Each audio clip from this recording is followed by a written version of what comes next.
નમસ્કાર, આપ જોઈ રહ્યા છો નેશન પ્લસ ન્યૂઝ. હું છું આપની સાથે હિતલ ભગત.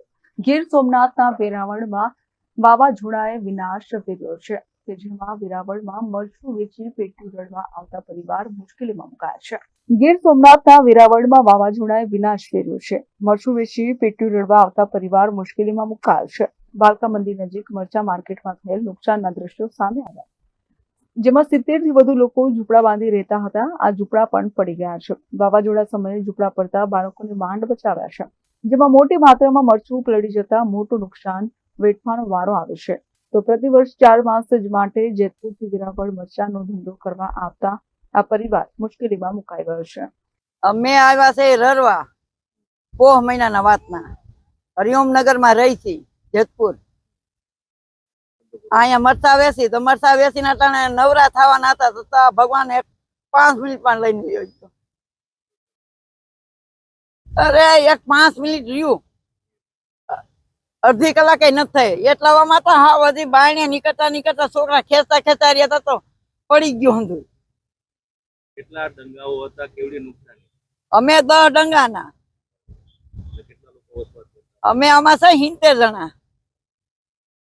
કાલે કેવી પરિસ્થિતિ હતી? અરે કાલે તો બાપા ખાધા વિના પડ્યા રહ્યા, હુઈ ગયા. હા, કોઈને હું આમાં કઈ ગેસ ને બાટલા ને બધું ડટાઈ ગયું. હજી તો કાઢ્યું તો થાય.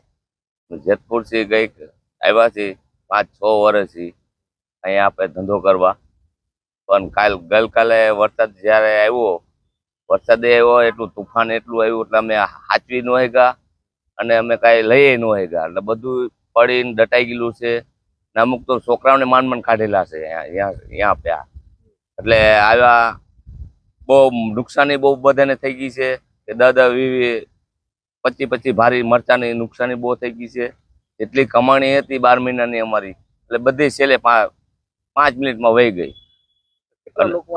અહીંયા લોકો છે અમારે 80 જણા જેવું છે અને નાના છોકરા જ્યારે અમે 5 વર્ષ અહીંયા આવ્યા છે તો છેલ્લી કમાણી હતી અમારી બધી પૂરી થઈ ગઈ છે. સાહેબ Mahesh Dodiya, nation plus news, Gir Somnath.